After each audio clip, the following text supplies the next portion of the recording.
Okay, everyone, welcome to the first February edition of My Sober Story. This is an event that came to me in the middle of the night. I'm very faith-based, Christian-based, and God made it very clear that this year the focus was intentionally inspiring others, specifically out of not feeding that rejection wound and not leaning into that validation wound, but really focusing on how can we inspire other people by being very intentional and aware. And My Sober Story came to life, and this is the first event. I have not hosted an online event similar to this one. I've hosted quite a few other events. So thank you for your grace on this. We're so excited to have everyone here. Um, and okay, so our lineup is going to be Jake. Jake's going to answer a couple of questions, share a little bit about his story, answer some questions, and he'll be more of an interview style. Then we've got Miranda, who's going to be sharing her story as a co-speaker. And then we've got Amanda, who is our keynote and also our nonprofit spotlight, which is amazing. She'll be sharing a lot about Haya Ministries. I said it right, Amanda. See? Yep. It can be tricky to say. She'll teach you how to pronounce it, but that nonprofit has become very close to my heart as well because she is bringing to life sober living and sober support for women here in the Metro Omaha area. So can't wait for her to be able to spotlight that and share her story. That's a little bit about my sober story. I've been sober about 7 years now, and it's definitely turned into a way of life. I no longer identify as an addict, but more identify as somebody that's overcoming adversity and a child of God. So it's been amazing to be able to share that story, really go through the ups and downs of life and become and really step into that identity and no longer identifying as that addict, but identifying as somebody that is now intentionally inspiring others to embrace that adversity and really be able to overcome it. And events like this are coming to life.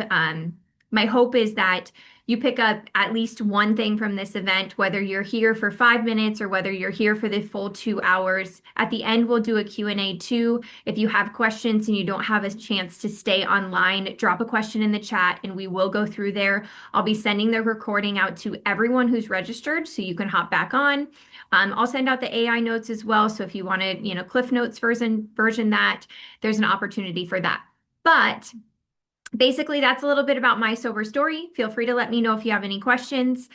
Other than the recording, we'll also be sending out to all of the registrants any information about Jake, Amanda, and Miranda. A few of them have books. We'll send out more about our nonprofit spotlight and about their businesses, how you can follow them, how you can stay in touch with them, how you can support them, because they all individually are giving back to the sober community in different ways, and we would love to have your support. Side note, there will be a donation link for Haya Ministries. Again, we're bringing that sober living home together for women in the Omaha area. So we would like to encourage, as this event is free, we will always be spotlighting a nonprofit, and Haya Ministry is our nonprofit this month. So we'd love for you to consider, again, whether it's $5, $50, $500, check out that link when it comes out via email. And then Amanda will share a little bit more about that too. Okay. That's enough about me and my sober story. Jake, are you ready to rock and roll? Yes, I am. All right. Okay, Jake, welcome. Thanks so much for joining. Tell me a little bit about you, and then we'll jump into some questions. Perfect.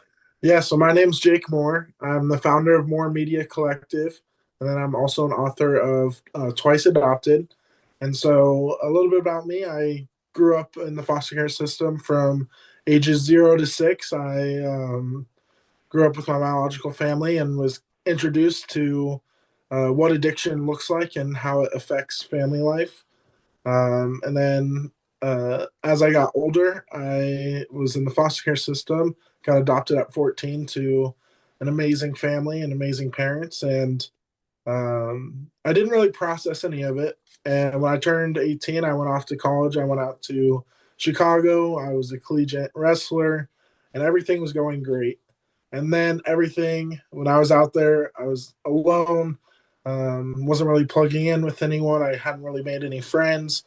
And some of the first connections I made out there were guys who would go out on the weekends and drink a case of beer, or would go to the bars and we'd be out till 2 or 3 in the morning. and that just started to become my normal.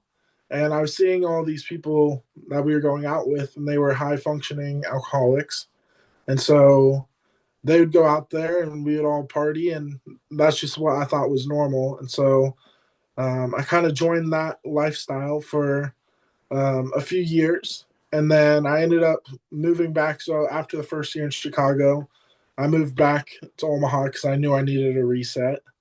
Um, Unfortunately, when I got back to Omaha, I found myself in a similar situation, just with new faces.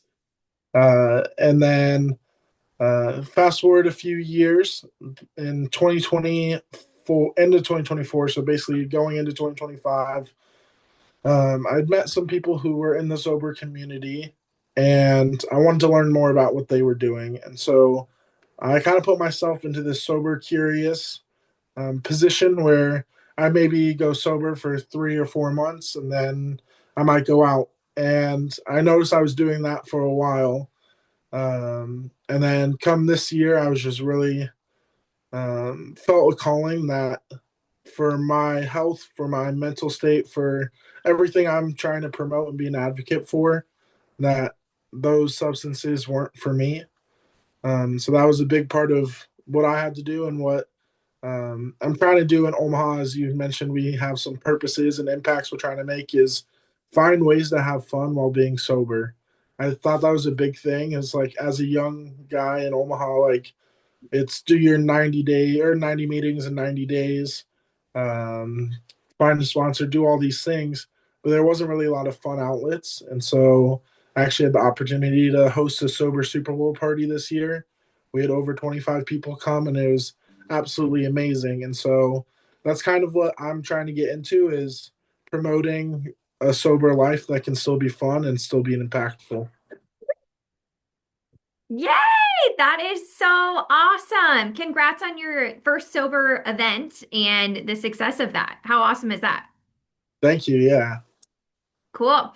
And okay, so I have a couple of questions, but the one that came to mind when you were talking was sober curious. That's a phrase that means a lot to me. I was sober curious for 3 years and nobody had any idea. My fourth year of sobriety or sober curious, I dabbled in and out, and that's when I started to say I was like that, like functioning, or I was, trying to manage it rather. Yeah. And so, Jake, tell me a little bit more, and let's dive into that sober curious, because so many people are sometimes confused by that, and I just want to see what that means to you. Yeah. So for me, I saw this quote the other day as I was preparing for this. Recovery isn't just about quitting whatever your substance or your DOC is. It's also about finding yourself. And I noticed that I was using whether it's like smoking weed or drinking as a way to numb myself and kind of disassociate. And that, so I would say like the sober curious part was um, I would go these 3 to 6 months or whatever of not drinking, and I would start to actually start to feel again and like process these things. And then I'd be like, oh, today was too tough. I'm going to go have a drink. Or, oh, I'm stressed out. It's finals week.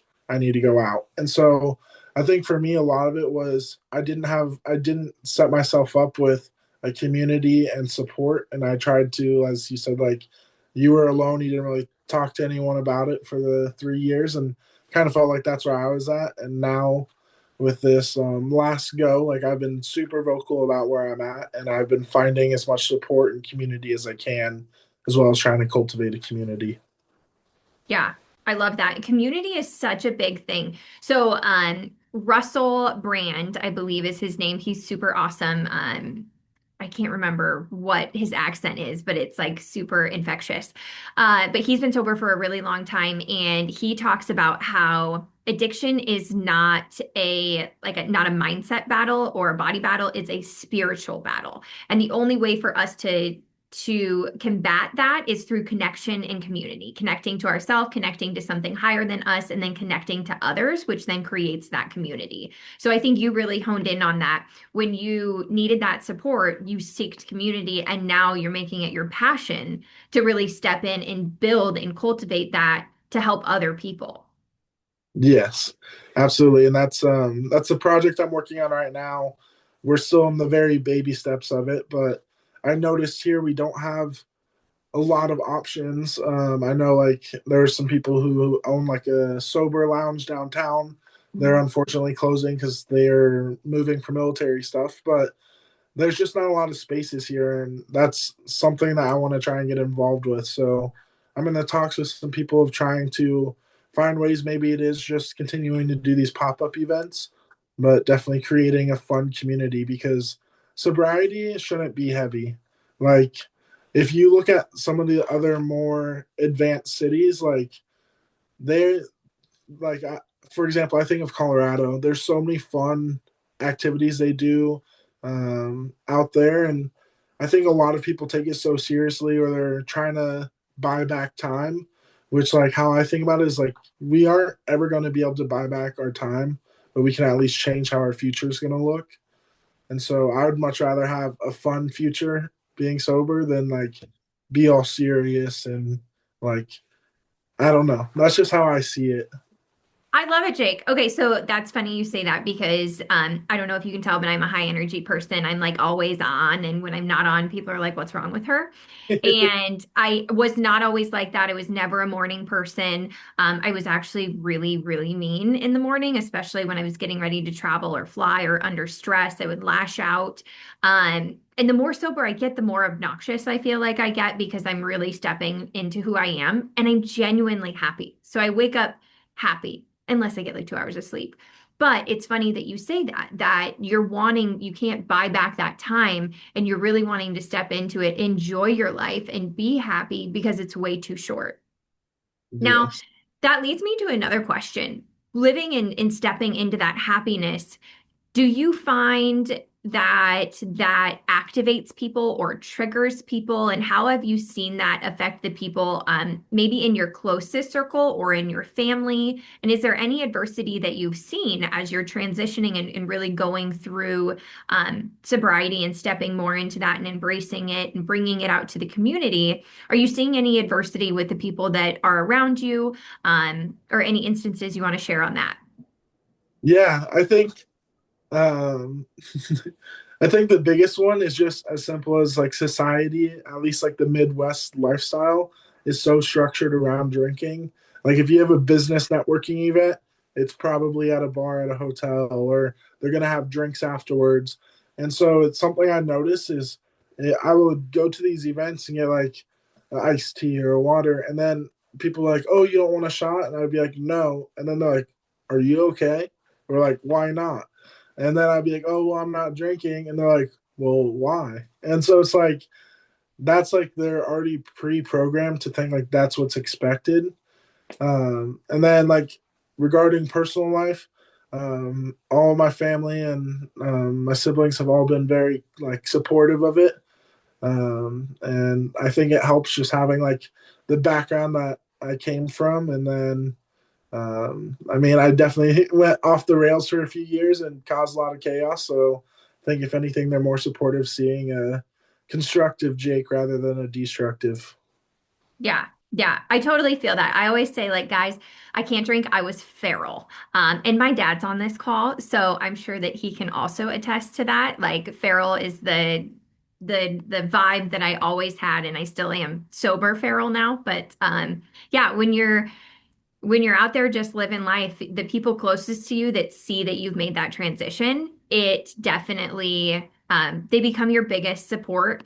Have you found that anyone that supported you, but then now is maybe struggling, like distancing themselves because they're going through their own thing, or maybe you're activating something in them as a mirror? Have you had any instances like that?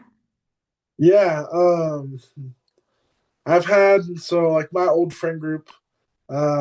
We all used to like live in a house together, and after I moved out, I just had a lot of clarity of things, and I have noticed there's been a huge distance. There's like there was 8 of us in our friend group, and there's like 3 of them who are still going down that path, and I haven't talked to this past year. But it's been also really amazing if 2 of them got sober actually before me, and have been helping me along this process as well. And so it's been really cool to see like the people who are also wanting to better themselves they'll stick around. And then for so long, I was like holding on to the idea of like, oh, I'm losing all my friends, or oh, like this part of my life is so quiet right now. Like I'm not getting invited to go out. But then like I've learned to reframe it as it's probably a good thing I'm not, because if I would go out, I would be on a 5 day bender. Like, so Yeah, I think it's just restructuring my life into aligning myself with better people and being around people who we can all grow with rather than like just like basically break down. Um, yeah, I would say that's a big like thing that I've noticed is just friendships changing a lot. right, right. I agree with that. And something to be said about that too is that I learned over the years that whether or not you believe in universe, God, however you want to believe, but believing that something is bigger than you is super important. I believe on the addiction and overcoming any sort of adversity. So I always like to reference it as faith. My faith is God. So I believe that God has removed some people from my life, no matter how hard I wanted to hold on to them.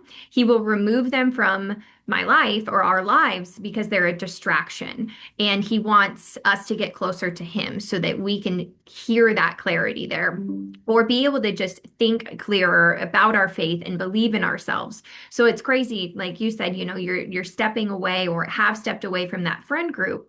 And then all of a sudden, God was really doing the work behind the scenes. And now you've got friends that are also helping you. So that's such a neat story. I love seeing how things come together in the full ecosystem of law of vibration. What we're putting out, we get back, and how that vibrates into um, the kind of the ripple effect, how it vibrates out into other areas and different people and families and things like that. Absolutely. And with that, I feel like you just have to be open to opportunity too with that. And like, um, if I would have, like, for example, this weekend, I was at like a mental health advocacy event Friday, and then like an amazing entrepreneur thing yesterday and this morning. And it's like, if you would have asked Jake 2 years ago if I would be in that room, it'd be like, no, I'd probably be at the bar below it. Like, so I think it's just, learning like once you um, kind of clear out some of those negative distractions, and it's not all easy, and that's a big thing I learned as well, is like the emotions that come with it, the positives and the negatives, like everything just feels so much stronger. Yeah. And that was a big thing that helped me with writing my book. And my book's like a journal, as there's journaling it in it as well. And for me, it was like I was processing everything as I was writing, and it was just very therapeutic. But that's definitely something I've learned too. Is I'm so emotional now compared to like the last 4 years. I felt like I was so like stonewall, didn't react to anything. Yeah. Yeah. And that's the big thing with addiction is we utilize these avenues, whether it is alcohol, whether it's marijuana, whether it's pharmaceuticals, whether it's food, whether it's sex addictions, however it may be, we are covering up and we are masking the pain that we're feeling. And the unconscious mind and the conscious mind really works in two different ways. The conscious mind can only process a certain amount. The unconscious mind is really always running. There's, thousands and thousands and thousands of thoughts going on back there. So, what we don't know is we're trying to mask that pain that we're hurting, but our conscious mind doesn't know that we're doing that. And that took so long for me. And it's funny, we have to decide to step into sobriety. And that's kind of my next question for you is what was like your did you hit a rock bottom? Was there a moment? Like tell us more about that split second that you really just decided like this was no longer for me. Yeah, I don't know if I would say there's necessarily a rock bottom, but I would say there's definitely wake up calls. Having like close friends and family like tell me they might not want to necessarily have me around because of the decisions I'm making. Um, that was a big wake up call, and then just my health as well. Like I had blood work done, and my doctor was like, "What's going on?" And for something that I knew it was like obviously destructive as alcohol is a toxin, but I I wouldn't say I was ignorant to it, but I was just avoiding the fact that I was literally poisoning myself, and Right. that was a big wake up call as well. And so I wouldn't say I necessarily had a specific um, big, like very big moment, but I would say there's definitely several smaller moments that added up. Yeah. Yeah. Well, congratulations. How long have you been sober? Yeah, so I've been on the sober curious path for the last 15 months. And like this last streak, I'm now over like 2.5 months of nothing. So, Congratulations. And that's so awesome. And it's not about being sober for a certain number of time, right? It, like you said, it's about the relationship with the mask that you're trying to wear, right? Or uncovering who you really are. And I wrote this quote down when you were writing. You said it's not recovery isn't about quitting, it's about finding yourself. Like that should be on all over your branding, like all oh over. yeah. That's amazing. And just super neat. Okay, now before we jump over to Miranda, what are two things, I'm going to put you on the spot. What are two things that you want to leave the audience with? Ooh. What is like your number one, if somebody is sober curious, what's your number one thing that was so helpful for you that you're hoping to pass on to the next sober curious person? I mean, I feel like I've mentioned it a few times now, but it's because I'm so passionate about it. Is sobriety isn't boring. And when you get to a state where you can be sober and go out and have fun, like we had a sober EDM rave and dancing for 6 hours straight with neon lights and a bunch of friends, so much fun. And there's no regret when you wake up the next morning. And so I would say sobriety is not boring. Is probably the number one thing that I talk about. And number two is um, you have to be flexible, or not. I'm trying to think how to word it. People are going to come and go, Yeah. and it may surprise you who some of your closest people are. Like some of the people who I lean on the most right now, I just met in the last few months, but they've like changed my life already in such a short amount of time. So I think just being open to meeting new people who are going to help change your life, and also be okay with releasing people who might be holding you back or pushing you in a direction you're not wanting to go. Wow, talk about a mic drop right there. Allowing people to come and go and you stay the path and not putting them into this box of this is what that person has to be or idolizing, right? You're focusing on your healing and letting the people come in and letting the people go based on what their journey is and what their purpose in life is. Yeah, I have met quite a few people, like you said, that if I was walking on the street, I would have probably never been like, oh, you're going to be my friend. And now they're some of my closest friends, you know? And it's funny how we're like, oh, when you're a certain age, your friends need to be around that age. You know, I have a really good friend that's 15 years older than me, 15, 16, almost 20 years older than me. And age is just a number, you know what I mean? Especially when it comes to inspiration, especially when it comes to being able to share experiences. And in the sober world, it doesn't matter how old you are. It doesn't matter how long you've been sober. We are all trying to overcome the adversity of the pain and the emotions that we're trying to mask. And some of us are going to come from, Christian-based pastor families, raised in the church. Some of us are going to come from, um, foster care or trauma or abuse, or some of us have never, would not identify with any trauma, but still struggle to figure out who their identity is. We all come from different walks of life, and not having that judgment and just being there intentionally inspiring others as they're going through it is super important. Jake, is there anything you want to leave us with?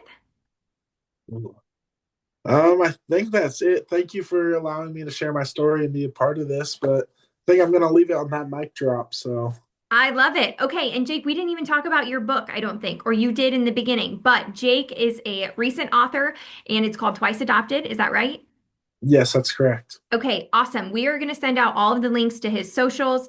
I did peek at his new flyer for his idea of the sober, um, having sober fun, right? More sober Yeah. things to do. We're going to make sure to send out information on that so that you can have some followers and support on that. We're going to send out a link for his book. But he's got so many resources. He's on that sober curious journey. So if you're currently on that sober curious journey and you feel like this resonated and related to you, get in touch with Jake. He's an awesome person. He's got some great community and he's there for you. All right. Thank you so much, Jake. Thank you. Of course. All right. We have got Miranda. Hey, Hello, girlfriend. I am, there we go. We there we got go. video Hi. back. How are you? Oh, living the dream. How are you? I'm great. I'm great. Hey guys, also, if you have any questions, whether that is for Jake, Miranda, Amanda, or myself, be sure to utilize that chat. We are live on there, and Jake is going to hang tight and stay on the video. So if you guys have any questions or stay on the Zoom rather, if you have any questions for him, shoot him a message direct or drop it in the chat, or we'll get you hooked up with his contact so you can ask it afterwards. Okay, Miranda, so happy to Hey, have you. We're going to jump right in. You have a talk prepared, correct? I do. Yay. Okay, so God gave me the gift of words, so yay. I figured I Awesome. would just prepare something. So And you know what? I realized this when I was having lunch before I jumped on, and I wanted to share this. Miranda, do you still have your space? no, No. Okay. So you had what do you call it? Like a real estate space. It was a shared space that you rented like a out for a bit. flex. Yeah. Yep. Hmm. Okay. So about a year and a half ago in 2024, I booked Miranda's space for my first sober speaking event.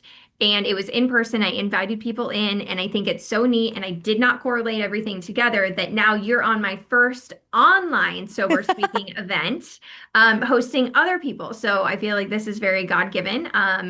And the universe just brings everybody together. So this is super cool. I just wanted to drop that in. As I was eating, I was like, oh, this is so neat. How can I not share that? So Yeah. thank you again for being such a support. I'm excited to hear your story now. You were a platform for me to share mine, now allowing the platform for you to share yours for the first time, the raw, Yeah. unedited version.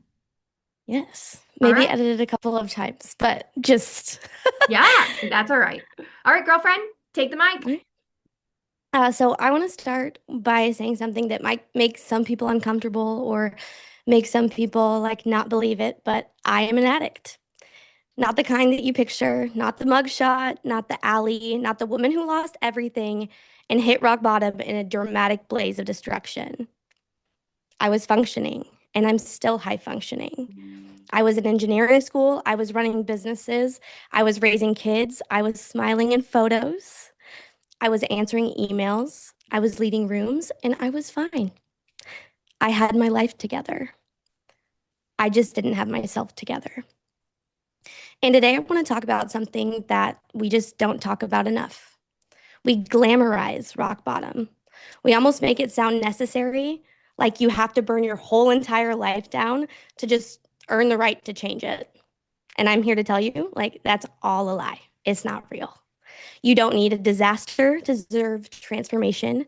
You don't need collapse to choose clarity. And you don't need to hit rock bottom to wake up. And I know this because I didn't wait. But I also know this because I have survived a bottom. And today I want to talk you through three things. One, how patterns start long before substances ever enter the room. Second, how high functioning addiction hides in plain sight. And lastly, why courage, not catastrophe, is a real turning point. And if you leave here with nothing else, this is what I want you to leave with. I want you to leave aware of your patterns, aware of your coping, and aware of the quiet voice inside you that knows when something is off. I think they call that your conscience or something like that. Because awareness is where actual change begins. Now, this is going to be kind of hard, but when I was 13, I tried to end my life. And I need to say that slowly because I don't say that for shock value. I say it because that is where the pattern began. But if I'm truly honest, like really, really honest, it probably started even earlier than that. Me personally, I was abused from the time I was 4 years old. I grew up learning how to survive before I even learned how to process. I was the smart one, I was the strong one, and I was the overachiever. I had a black belt. I was tough. I thought I should have been able to fight. But emotional pain does not care how physically strong you are. I carried abuse, I carried betrayal, I carried secrets that some of them I still have to this day. I was sexually assaulted in high school, and that resulted in a pregnancy that I hid for 6 months.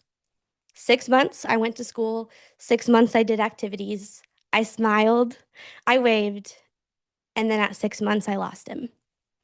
I delivered a baby that had no heartbeat as a teenager. And I went back to school like nothing happened, like it was just another Tuesday.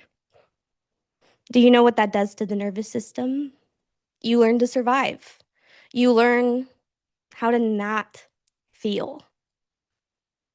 So, when I tried to end my life, I wasn't dramatic. I was exhausted. There were counselors, there were hospital stays, there were heavy medications, lots of heavy medications. The adults said it would help, right? And when you're 13, you trust the adults in the room.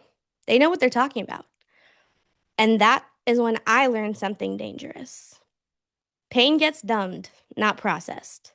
No one said, hey, let me help you unpack this. This is a lot.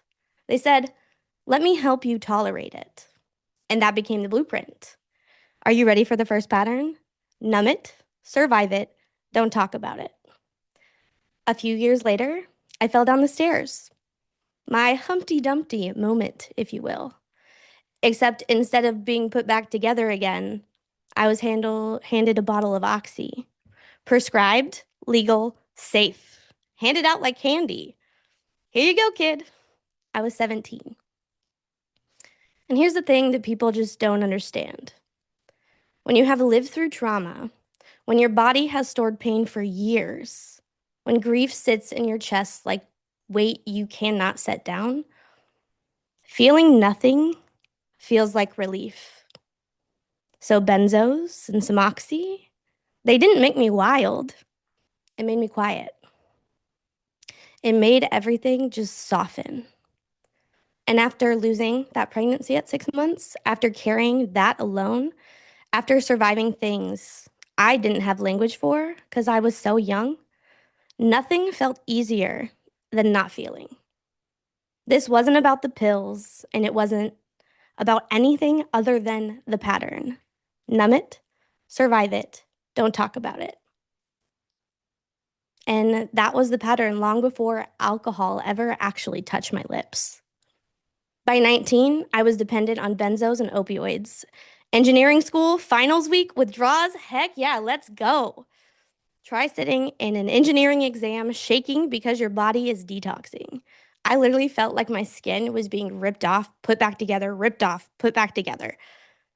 And then try cutting pills into smaller pieces in your dorm room and weaning yourself off because you're too ashamed to tell anyone that you're dependent. Because the fact of the matter is I did overdose a couple weeks before, and I had to be Narcan. And that should have been my rock bottom, right? And for the opioids, maybe it was. And for the benzos too.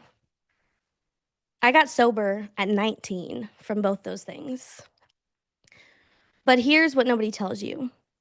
Surviving something does not mean you healed it. The overdose stopped the drug. It didn't break the pattern, though. And I remember the moment that actually woke me up. It was Rapid City, South Dakota. I was doing a 5K because I was crazy.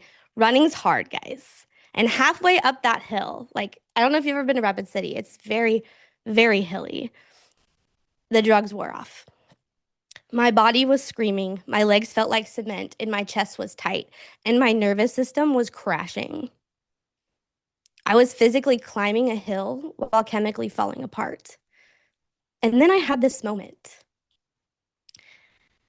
As soon as I got to the top of M Hill and I saw the whole skyline of Rapid City. It was clear, sharp, undeniable. Miranda, this is not what you were meant for. There's more. And it was a voice, not mine, somebody else's. And that voice saved me. That hill changed me, but awareness without healing is fragile. Years later, alcohol slipped in. Not dramatic, not messy, not the movie version. I was professional. I was overworked, going through a stressful divorce, carrying on too much, owning a business that I didn't even want to have, and feeling like I had absolutely no real support. Hold up. Let me slow it down for a second. It's 11:42 in the morning. I'm in my office, the very office that Jamie was talking about earlier, actually, and the door is closed. Emails are piling up, and the pressure is heavy.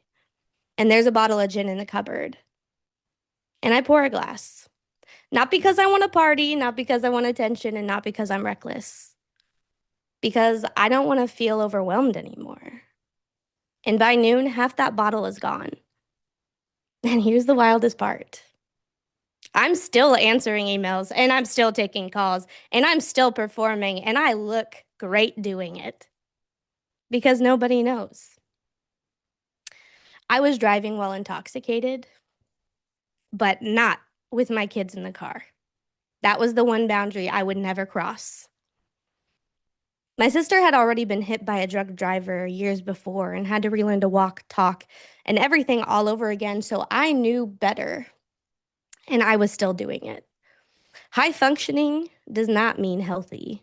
You can be successful and still be self-destructing. You can be productive and still be numbing, and you can put together and look amazing and still be unraveling at the seams. Addiction does not always look like chaos. Sometimes it looks like achievement. And here's the moment that changed everything for me. It wasn't a DUI, it wasn't another overdose, and it wasn't a hospital visit. It was actual clarity. I could feel the depression creeping back in, and I could feel the spiral just starting. But I remembered the hill. Emma Hill. It definitely wasn't named after me. It's been named that for a really long time. But I heard the voice. Hey, this is not what you were meant for. And I had this realization. No one is coming to save you. And someone has to care. So, what did I do? I put those pants on and I became the person who cared. And I asked myself one question. Do I really need to wait until this explodes? Do I need to lose my kids, my license, my reputation, my health? Or could I just choose differently now? The answer was absolutely not. Rock bottom is not my requirement. In this moment, courage is. And courage does not look dramatic, guys. Sometimes courage looks like getting out of bed and taking a shower. Sometimes courage looks like pouring the bottle down the sink alone in your kitchen. And sometimes courage looks like losing friends who only know how to connect over substances. I lost people. I lost social groups. I lost the versions of myself that were always fun and entertaining. But here's what I gained. Clarity. I became the safe one. The one who remembers bedtime conversations and tells stories like I'm the characters. My kids look at me like I'm Superwoman. I'm the one who shows up fully. The one who does not disappear behind a substance. Today, I'm sober. Not barely surviving. I am thriving. I built businesses sober. I mother sober. I lead sober. I speak sober. And I feel joy sober. And hell, I'm entertaining sober and still funny. The parts of Miranda that need to be held, I hold her now. You don't need everything to change. You don't need to lose everything to change. You do not need a catastrophe You do not need proof that it is finally bad enough. If something feels off, that is enough. If a pattern keeps repeating, that is enough. If there's a quiet voice inside you saying, this ain't it, bro, that is enough. Rock bottom is not the requirement. Courage is. And courage can be small, courage can be quiet, and courage can be choosing yourself before that disaster forces you. And if you're on the other side of the screen right now, just questioning something, anything in your life, listen to that voice. That voice is not weakness, it's power, and it's waking up. You can break patterns before they break you. You can choose clarity before collapse, and you can choose yourself before a disaster. You don't need to wait for everything to burn down to deserve better. Because if nobody has told you lately, you were always enough, babe. Always. Thank you.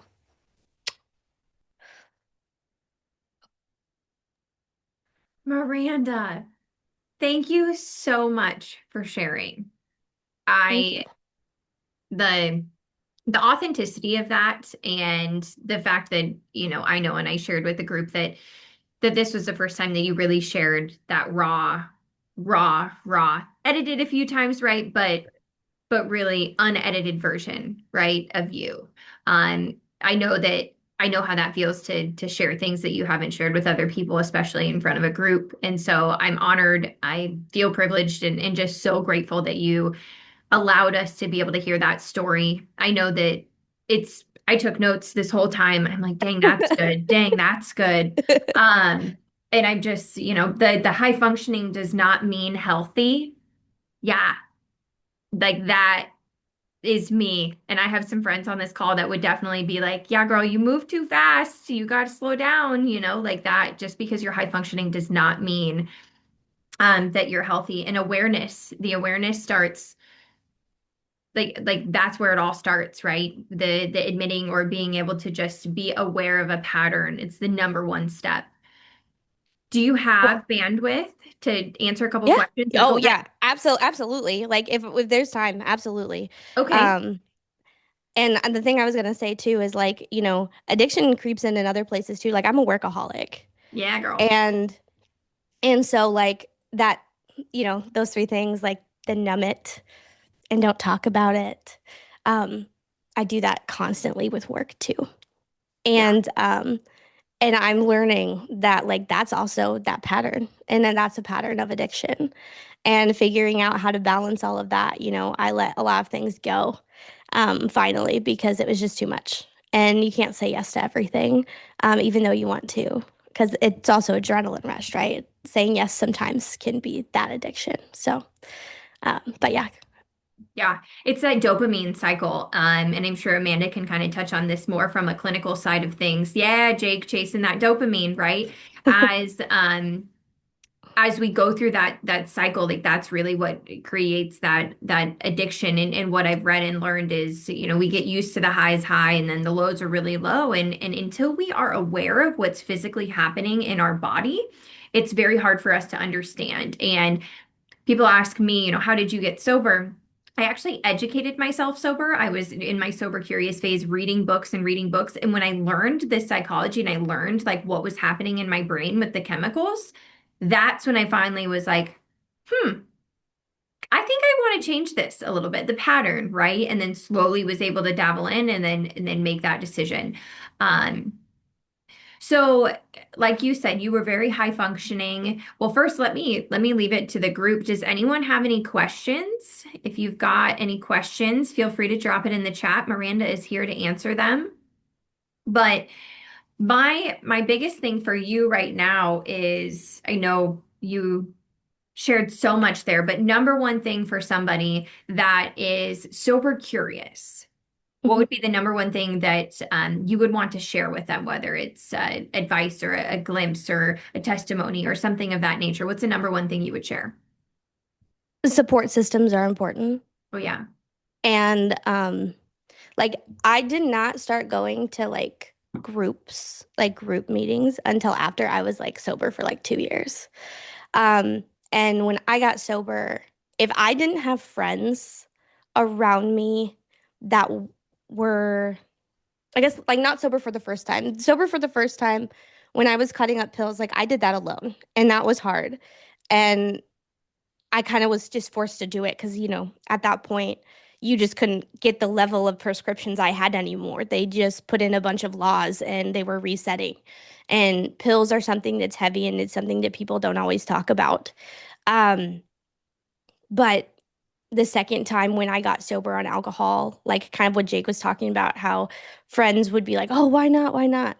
I'm grateful that I have a friend group that knows that I am the sober driver, knows that I am the DD. And if anybody new gets invited or somebody asks me why I'm sober, I don't even have to answer that question anymore. They're like, it's not your business and sobriety's cool. Like that's kind of because I go out with my friends who drink. Um, and a lot of them do. And I've inspired a lot of them to cut back as well because they see how much fun I have without it. And that village is what you need to find. Yeah. Whether you go to AA meetings, whether you go to NA meetings, whether you go to just like networking groups if you're in business or Events like whatever. this. Yes, events like Yeah. this, like finding those people that you can relate to. Like there's online support groups. I know I'm in a bunch of sober online support groups and things like that, and like seeing the memes and seeing other people like doing the damn thing with you. I think that's something that you need. I talk about villages all the time because we're never meant to do life alone, and a lot of people need permission. Um, and if that's you, finding community is like your first goal. And then I would say, like, if you're even a little bit remotely curious about it, just try it. Just try it. Mhm. Like, I tell my 5-year-old all the time, how do you know you don't like it unless you try it, right?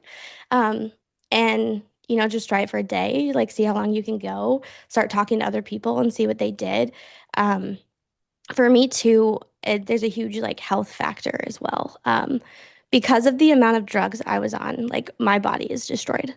Um, and so and it wasn't even for that long, but they started me when I was 13 and 17. And the level that I was on, like I should go back and look at what my milligram dosage was.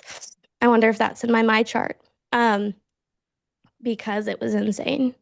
Um, and I know that I was at least on a bar and a half of Xanax 3 times a day.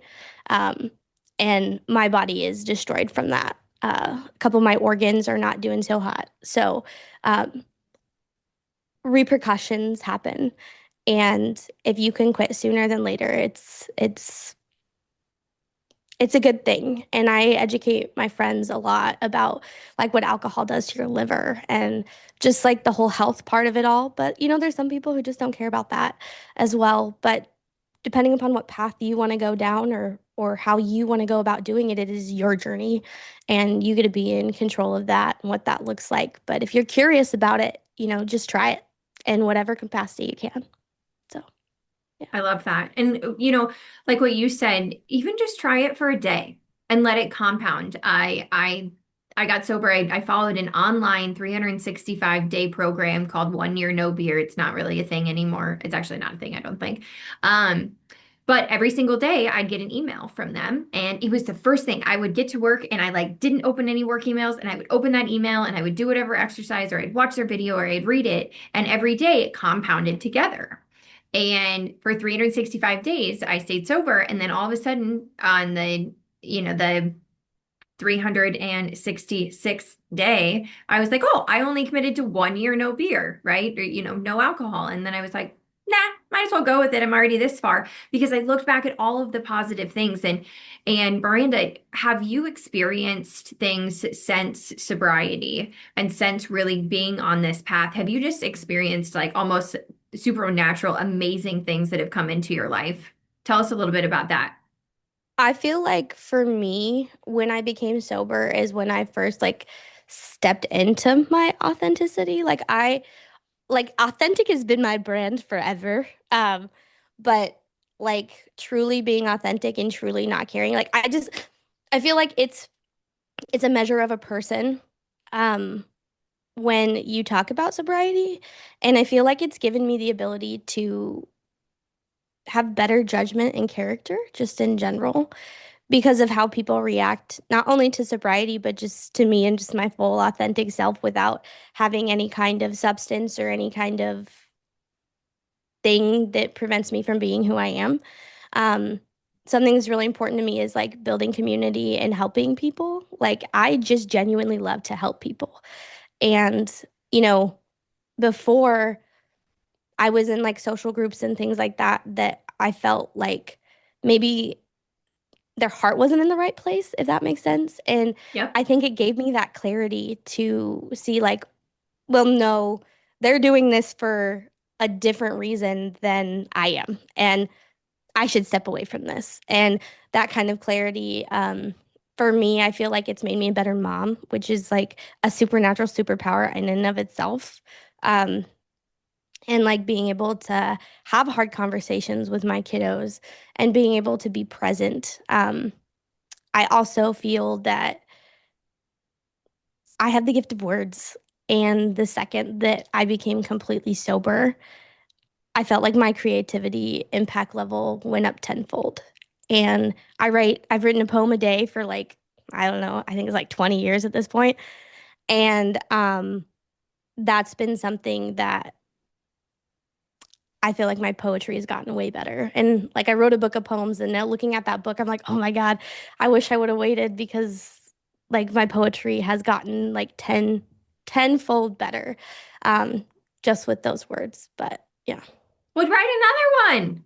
You got Oh, 20 years worth I of will. poems. Yeah, girl. And make sure that you send that to me so I can send it out to everybody. Whatever you want to share because you started there, should is a word that in my eyes is rooted in shame. So you Yeah. shouldn't have waited. You acted at the exact time that you should have.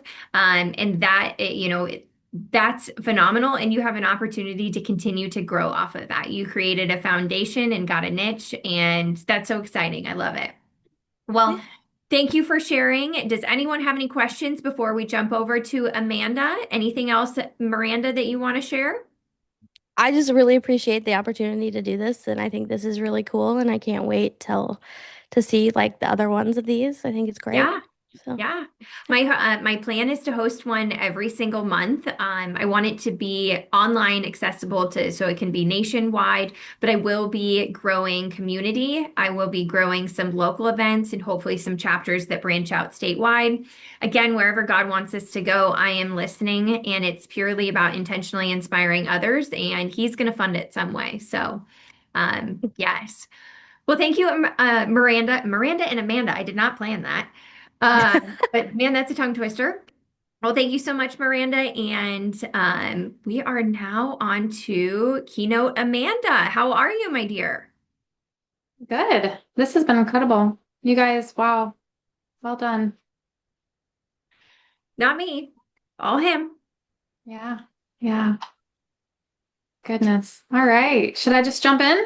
Yeah, if you know what, Amanda, I can do a quick introduction. Amanda and I actually I can't remember when we officially finally met. I know that we've met online quite a bit, and then we officially met in person, and then we've been at a lot of different events. And I think we just kind of like God, I think you even said in a message, like, God just wants us to be friends. And I was like, I think so too. Even if like I don't see you a lot in person, the Yeah. branding really aligns. And I've had the opportunity to jump in on her 40 days for her campaign where we're raising funds for High Ministry, who's bringing that sober living community or house to Omaha.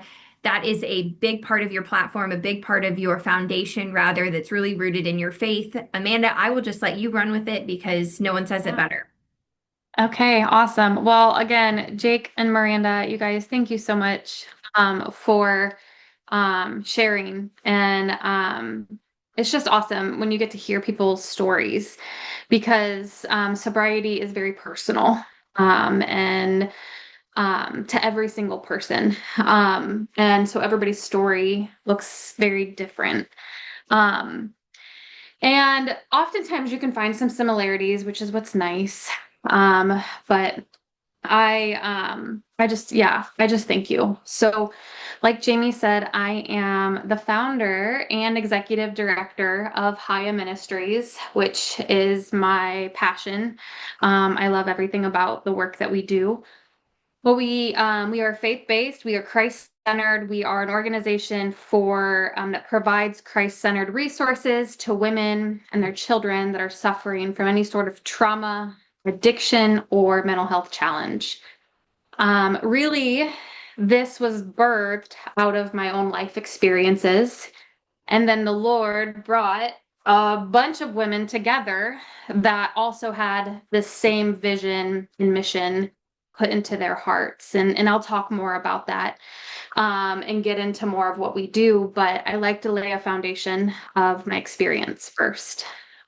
So, man, I have been sober for 19 years. I celebrated 19 years of sobriety in December, which is absolutely incredible and amazing, and all glory to God. And I share that because, yes, I'm proud of it, but truly, it's God. I got sober at 22 years old. And I had to learn a lot of things about life and being sober. So let me tell you a little bit, leading up to that. And I'm only going to share a little bit about what the using and drinking was like, because I have so much experience of actually living life being sober. That's not always been easy, and I want to spend some time on that. So, as a young child, I experienced sexual abuse, and it was from somebody in my family, somebody that we knew. I had parents that I eventually told once I had the courage, but I didn't have the courage for a while. I was scared. Most people, most children that experience this, they're scared. They're scared to tell. But it happened to me, and I told, and my parents believed me. And I have to share that because that right there is different than if you go and you tell and you're not believed. And so my wound was different than a wound of somebody that tells somebody and they're brushed aside, or it's allowed to keep happening. But it wasn't allowed to keep happening. And so it stopped, and we separated our time from the individual for a period of time. And, as time went on as a child, I just wanted to be normal. I just wanted our family to be normal. I really just wanted to, I didn't want to talk about it. I don't want to think about it. I don't want anything to do with it. I just wanted that thing that happened to go away. And it's very common for children to just be like, okay, I'm just going to move on. It's protective. It's really, truly, it's probably our brain working for us in a way that we need it to at that young age. And so that's what happened. It got stuffed. We went on. Life was supposed to be normal. But as a young teenager, I found drugs and alcohol because I had this uneasiness inside me. I had this disconnection inside me. I never felt. I remember as when I was younger, I had a lot of anger.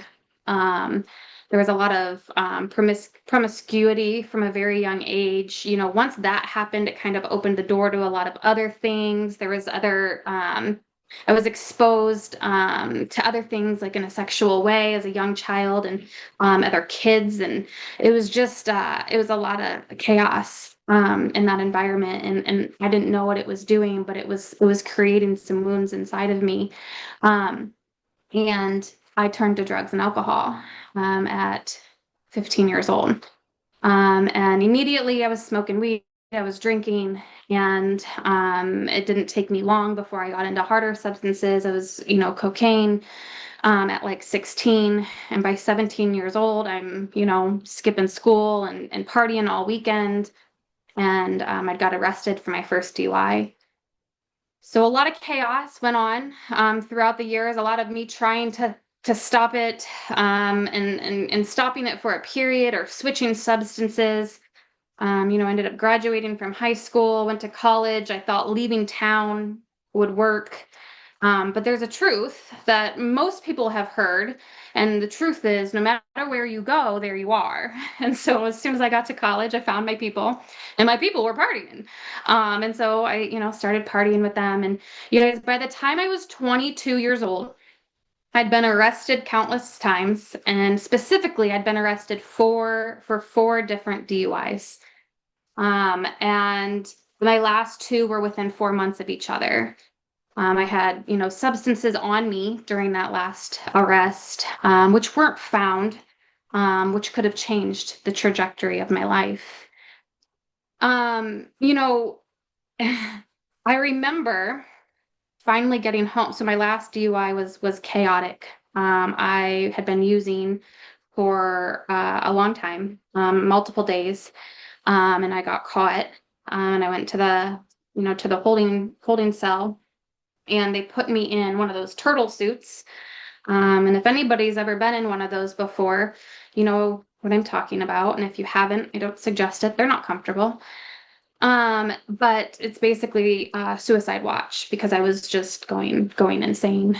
So I was let out finally, I don't know, the next day or so, let out. I went home, and immediately I needed to go to substances to, relax. I needed to relax from everything that just happened. So that final DUI didn't even show me that, was this enough? No, sure didn't.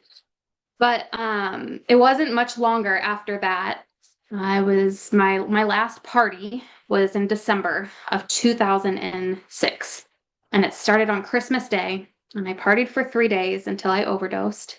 And my father found me in my apartment. My eyes were in the back of my head.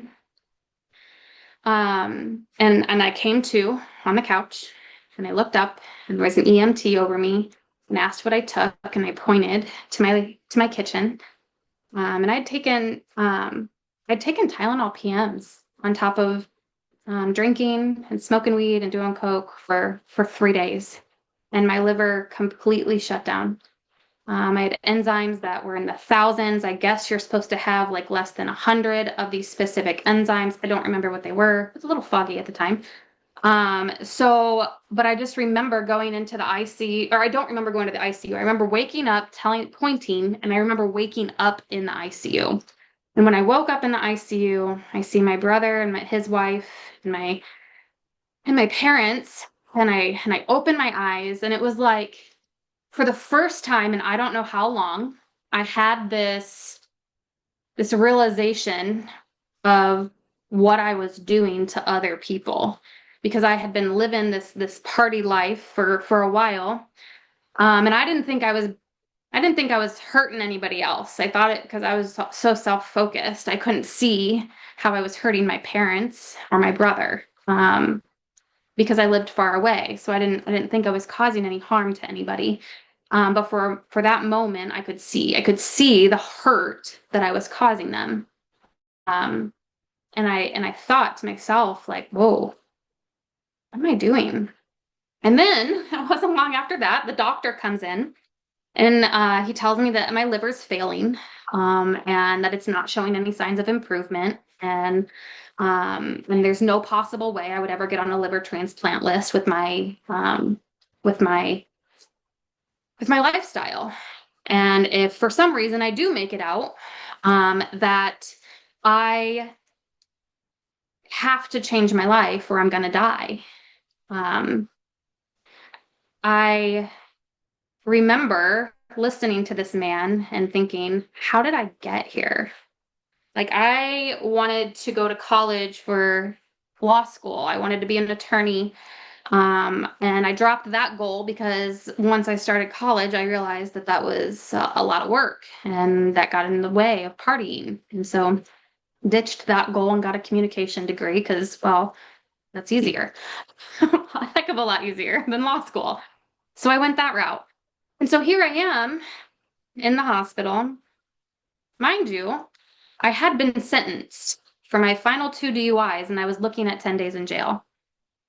And here I am. My liver's failing. I'm facing jail time. And I'm like, whoa, what is going on? How did this happen?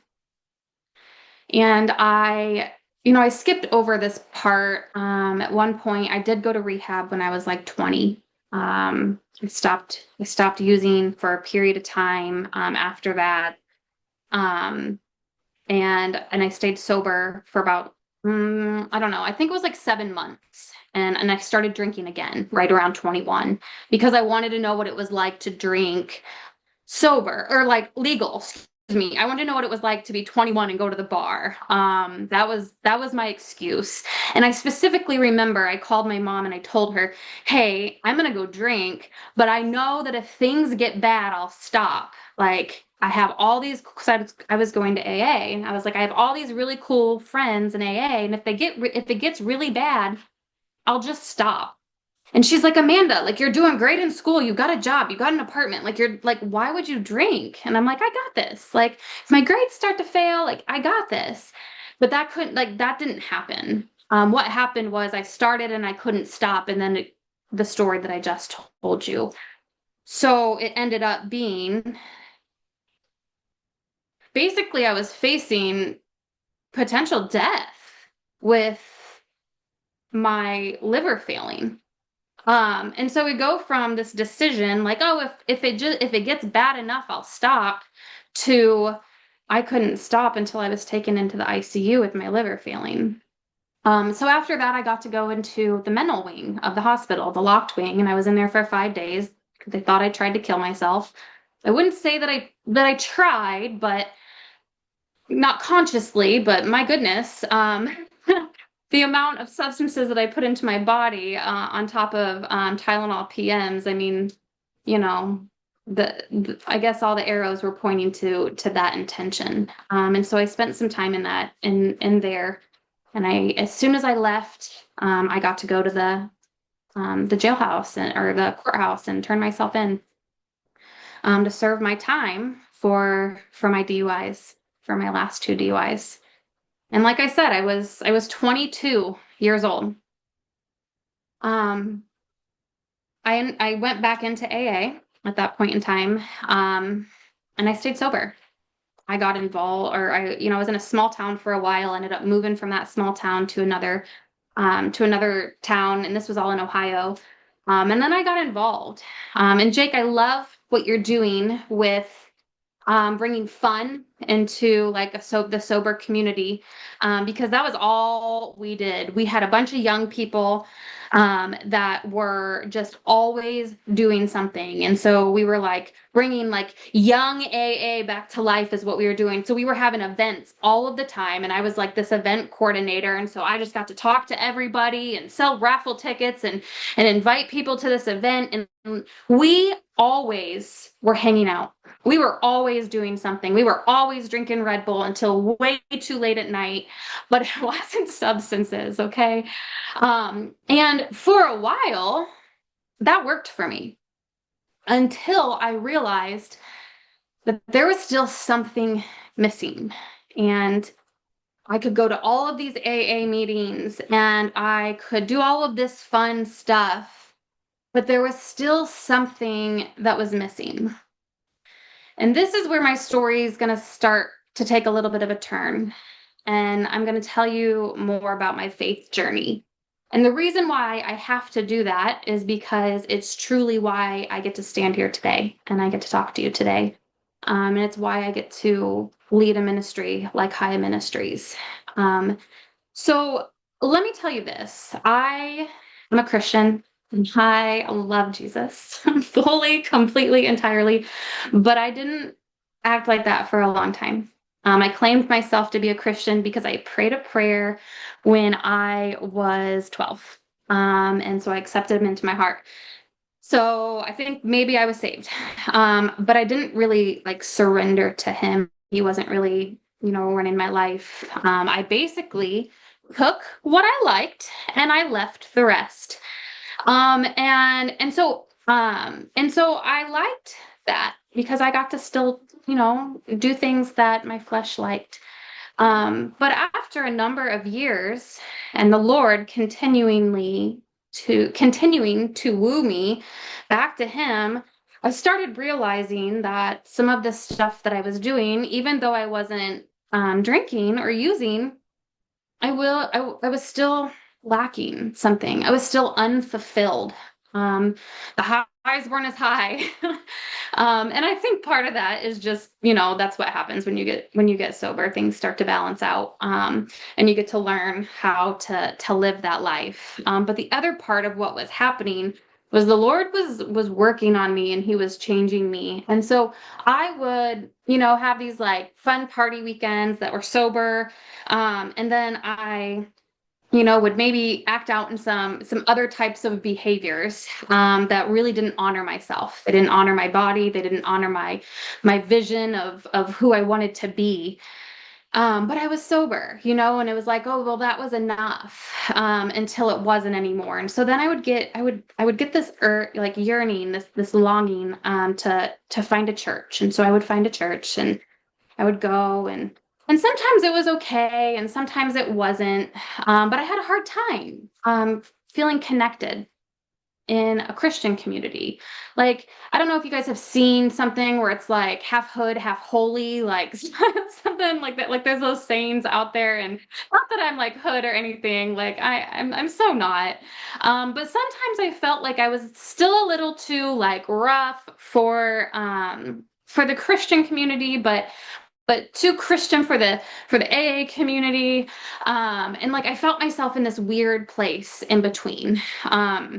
And it's funny that I say that today, because who I am today and the way that I talk today is like completely different than who I was and the way I talked when I was 22.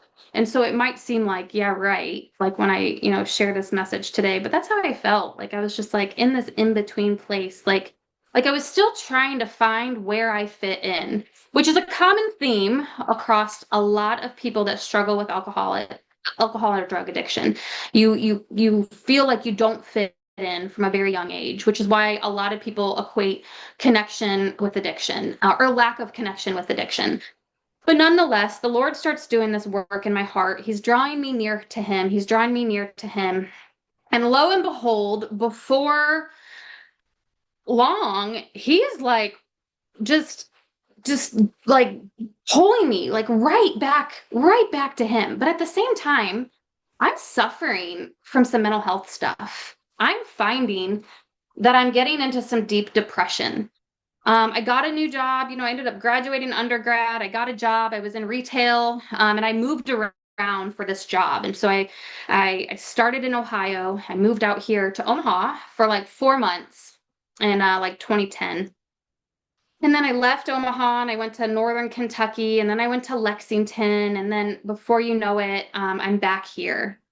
And there were some things that happened in those times, but a lot of moving. And every time I moved, I had to find a new community. I had to find new support, and it's hard. And it's hard to constantly be rebuilding these supports and this connection. One thing I loved was AA offered that. Like you could go to a meeting almost everywhere, almost any time.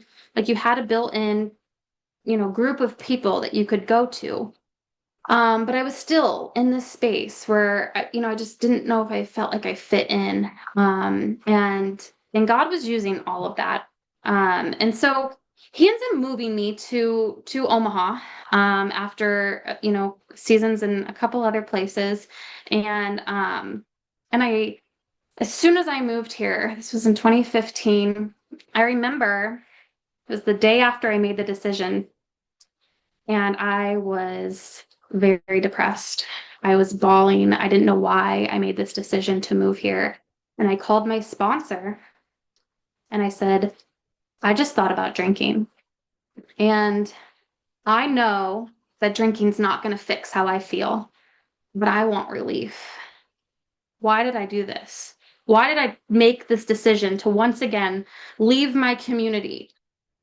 And I've learned a lot in my own counseling on why I made some of these decisions that I'm not going to publicly share with you all, but I learned.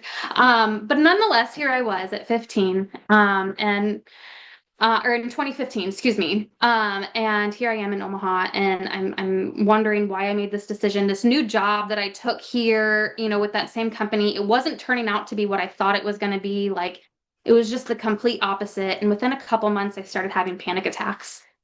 And I felt so out of place. I felt so out of place. I felt out of place in my career. I felt out of place in my, I didn't really have close friendships. That I was just struggling and everywhere. I was depressed. I was anxious. Panic had started. I didn't know that they were panic attacks. I'd never experienced them before. And then I decide to get a new job. I thought, you know what? Maybe it's this job. And so I got a new job. And so I started in a whole different industry. And on the very first day of my first job, of my new job, I realized that I'm pregnant. And I have a 9-year-old little girl who is absolutely amazing. She is so much like me, which is so wonderful. And it's also very hard. She's a very feisty. She is so fun. She is so feisty. And goodness, she's amazing. But with that came its own challenges. And here I am in Omaha. I don't have family here. My family's in Ohio or Utah. So I got basically 700 miles either way to get to family. I just started a new job, which means I took a pay cut, because it was a sales job. So your first year is always that building year and all this stuff. And I'm like, what did I do? What did I do? And I didn't really have friends. And here I am, sober, pregnant, new job in a city that I don't know. And I'm like, God, what are we doing? And this is when really like the foundation of the ministry started coming. I started experiencing a lot of conflict. I started experiencing a lot of bitterness. I started experiencing a lot of unforgiveness. As a single mom, there was a lot of things that started coming up with this. And I was trying to take it to the Lord, but I didn't know how. And then a woman came. I ended up going back to church finally, and this woman came into my life through this church and just started discipling me. And she started showing me what was Christ-like and what was not. And I started feeling like, hey, maybe this has some depth and some weight. Maybe this has what I'm looking for. And it took a few years for me to get through some really hard times. It took a few years for me to finally get to this place of surrender, of complete surrender. Like I didn't want to keep fighting in my own strength, trying to fit myself into places that I didn't fit, and really just turning to the one that I know created me, turning into this seed that was planted into me at such a young age, and that was my faith. That was what was missing for so long. I would show up in all of these places in all of my life, and I was like, I would wear one mask here and one mask there and a different mask over here. And I was never fully integrated. I was never showing up congruent or authentic. But that started to happen. But it didn't happen until I started uprooting these wounds. So the bitterness and the unforgiveness. And, I'll tell you that I did the 12 steps of Alcoholics Anonymous. I did them a lot. I don't even know how many times I've done them. They are amazing. I love them. And I regularly encourage my friends and people I counsel and people that I mentor to go to a 12-step program, because I do believe that those 12 steps are absolutely incredible. I also know that they're rooted in the Bible. And I needed something a little bit deeper, and I needed to be discipled so that I could show up authentically. I am so grateful that I had this foundation, because I believe that what happened was I came into the rooms of Alcoholics Anonymous in my beginning stages of sobriety, and that was about all I could take of God. That was about all I could take of that word, of that relationship, of that dependence. It was really the stepping stone that I needed. And I was in those rooms for 16 years. For 16 years, I believe that they were very important to me. They were exactly what I needed to get me where I am today. But I will say too, that God called me out of them. He just about 4 years ago, he called me out of those rooms and he gave me a new path. And this was in the winter of 22. And in the winter of 22, he said to me that now you got it. Now you get it. Now you're surrendered, because him and I had some experiences over the last year and a half. He said, now you're surrendered and it's all me all the time. And so I followed his lead. I had left the rooms, and it was an interesting experience. I remember somebody was like, "Oh, so you're going to be all churchy now?" And I was like, "Whoa, okay, I guess so. I guess yes. I guess that's what I'm going to be." But then he called me into that fall. So this was in like, the fall of 22. So the winter of 23, January of 23, he called me to go back to school and to get a master's degree in clinical mental health counseling from Colorado Christian University, and to start High Ministries. And mind you, I'm a single mom. I have been a single mom for 9 years. I was working full time and as a recruiter, like a high stress job. And he says, "Hey, go get a master's degree in clinical mental health and start a ministry." And I just did it. I prayed about it and I just did it. I just started taking baby steps. And before you guys all got on, Jamie was talking about spiritual warfare and how spiritual warfare comes sometimes. And I can attest to that. As soon as I made this decision to fully surrender, to go back to school and to start this ministry, that spiritual warfare came. But I had all of this time. I had all this time to prepare. I had all of this foundation that he had built in me. I had been seeking him. I'd been seeking his character for quite some time, so that when that spiritual warfare came, I could identify it for what it was. I could tell that it was just attacks from the enemy trying to stop the purpose that he had for me. And it didn't set me off course. It allowed me to go to him and to have the strength that I need to keep going. But if I didn't have that time of preparation, if I didn't have that time of getting rooted in what he had for me, in finding my true identity and finally feeling like I fit in, then I probably could have gotten knocked off course. And I know that this is not everybody's story. Not everybody has this same, faith conviction or approach. But it is mine. And this is how he showed up. He opened the doors through AA. He came in through somebody that discipled me.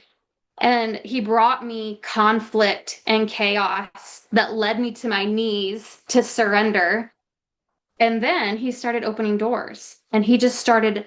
I remember I would pray and ask God to just please increase my community of Christian women. Increase my community of Christian women. And so he did. He started increasing my community of Christian women. So he gave me this vision for High Ministries, which is what I'm going to take the last few minutes to talk to you about.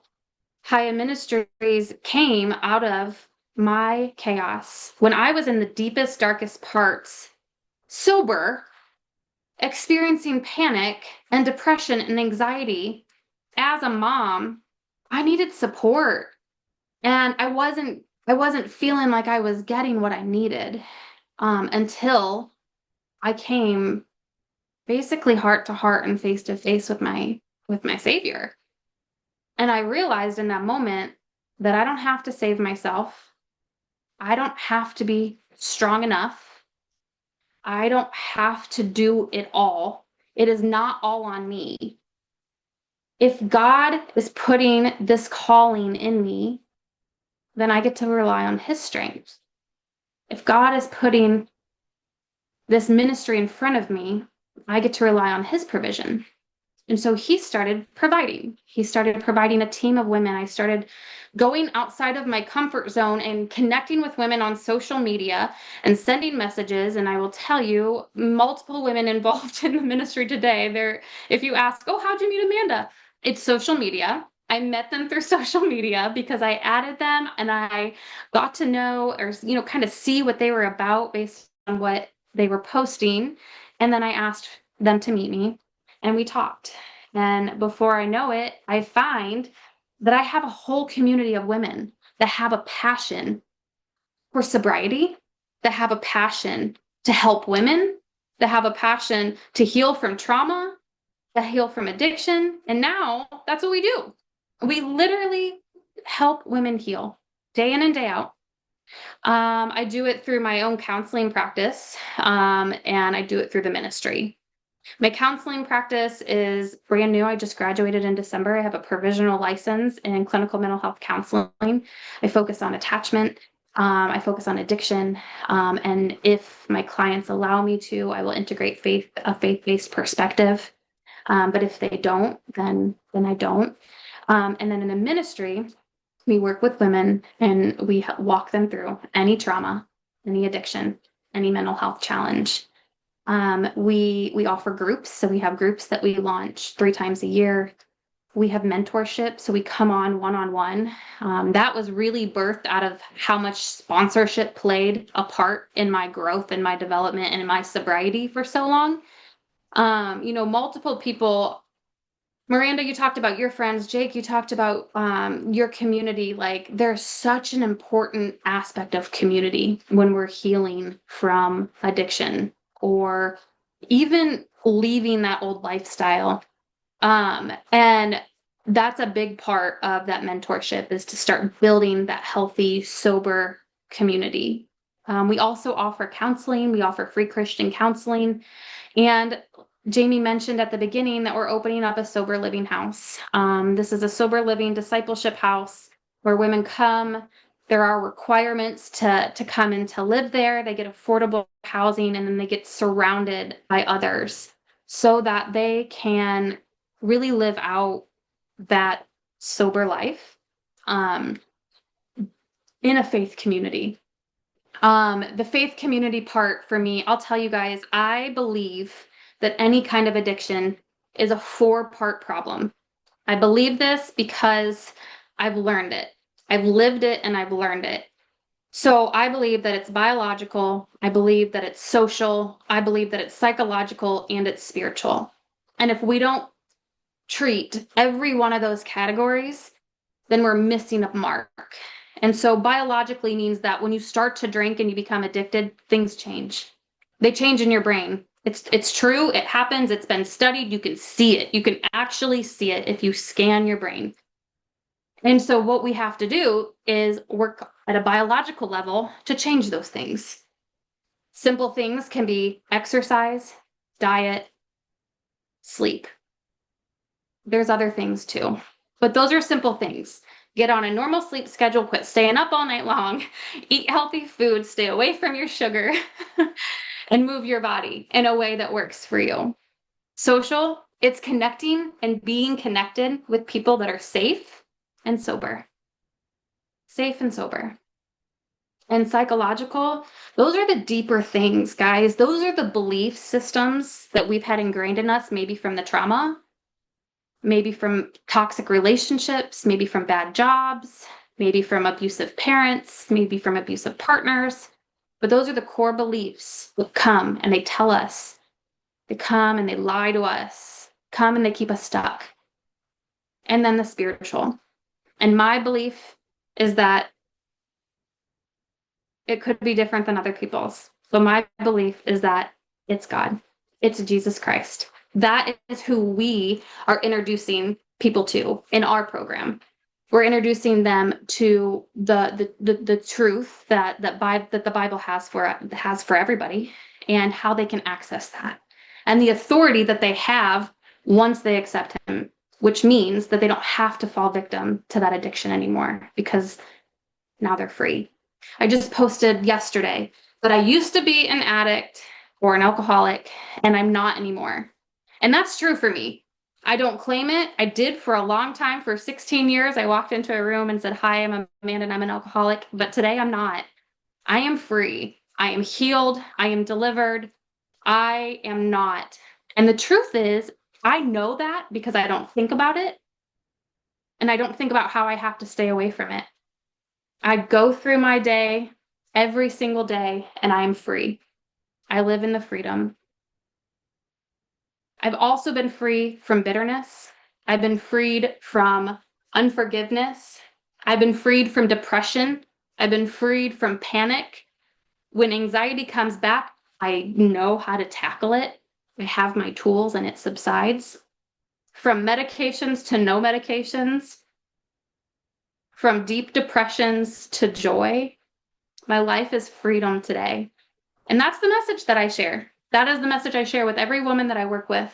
That is the message that we share at Haya, because I believe that it's available to everybody. It doesn't matter how far gone you are in your addiction or in drinking, there is a way out. And there is a day that can come that you can be free too. And I think that's all I got, Jamie. Wow. That was so amazing. That was the first time that I've heard Amanda's story. So I'm just so flattered that, again, you accepted the opportunity and that you allowed this to be the platform for you to share that story. Haya Ministries, again, because of my story, it definitely aligns. So I'm just I feel grateful to be able to have had you come into my life, but then also be able to put a platform out there to raise awareness for that as well, right? I did put in the chat the 40 miles for her link. So if you feel called, if your heart feels aligned, whether it's $5, $50, $25, $500, however it might be. I do want to encourage you, if it feels right, and again, if it's aligned, or if you feel like it just resonated with you, please drop a donation in there. Again, these events are completely free, and we brought these speakers to you for free. They donated their time, and really just want an opportunity to share, raise awareness, and fund other opportunities for people to step into that sober, curious, and sober avenue of life, if that's the route they're wanting to go. Before we close anything out, I'd love to just ask if there's any questions from anyone that's on here. Don't be shy. Feel free to drop it in the chat if you have a question. But I'd love to kind of do a round table before we close out, panel with the three of you, if that's okay. Maranda, Jake, are you cool with that? Yeah. Awesome. Okay. Let's see here. I want to get all of us on here. Maranda, do I have you on video? Are you on? Nope, you're not on. We're going to put you on. Sweet. Hey. Okay. Okay, do you guys have any questions for each other? Nope. So, Okay. I just want to say to Amanda, like, I'm proud of you, and it's really awesome that your parents believed you, because I know that that's not the common, yeah. not the common answer. And Yeah. thank you for sharing that. Yeah. Okay, we're going to start with, let's go with Amanda. We had you rolling. If there is someone listening right now who feels stuck, what would be the number one thing you would want them to hear? Someone who feels stuck, what's the number one thing? You know, I think the most important thing would be to reach out to somebody, and just talk, because you don't have to be ready to make a change to start talking to somebody and sharing where you're at, and it could be a therapist. Like, that's the safest bet, right? Like, go to a therapist. They can't tell anybody. Or it could be someone here that you see, right here in this, all of us up top here. But I don't think that, I think it's so hard to do alone. And so if you feel stuck, like, you just have to, you have to take that first step to reach out and just talk to somebody. I love it. Miranda, Yeah. okay. Would you have anything to add that if someone is listening right now and they feel stuck, what would you want them to hear? Stuck isn't forever. Ooh, It's, that's and good. like healing is also like, it's a process. So I think a lot of people think in like healing is a destination. And for some people, that might be true. But for the majority, that's not. Healing is a pendulum. It is a roller coaster. It goes up and down and it changes. And you are always going to be healing. So if you think of it as a destination that you're arriving to, sometimes I feel like it'll set you up for failure. So if you feel stuck right now, like know that like healing is a journey and I think I restarted more times than I think I want to admit when it came to my sobriety, and there were multiple times where I felt just stuck in my life, and like hating it kind of thing. And I think the thing that I always go back to is like you should be your own cheerleader, right? And so if you're stuck in that moment, you know, figure out what you need to do to be nice to yourself, to remind yourself that you're enough to get out of the situation or you're enough to change or make that change. And if you can't do it on your own, find somebody who will listen. And I have this saying, I'm like, therapy, it's for everyone. Piggybacking off Amanda, like seriously, therapy, I go every week. It changed my life. So if you've never been to therapy and it seems scary, um, try it again. Like I tell my 5-year-old, like, how do you know you're not gonna like it if you don't try it? Right? Try it. I love that. And to piggyback off of that, lots of piggybacking is therapy. You may not get along with your therapist at that point in time, or you may not. It may take a minute, and Amanda may say this, like it takes a minute sometimes to find your person, because when you're sharing very vulnerable things. And I have found that. There's a difference between leaving a therapist because you don't like what they said and and maybe feeling triggered. But I also have found in certain seasons of my life and certain areas of education and things like that that I have outgrown certain coaches or outgrown certain therapists and had to find other people that could also help me through that season and that phase. But being honest about that and making sure that it's out of the fact of growth and not necessarily the fact of running away, right?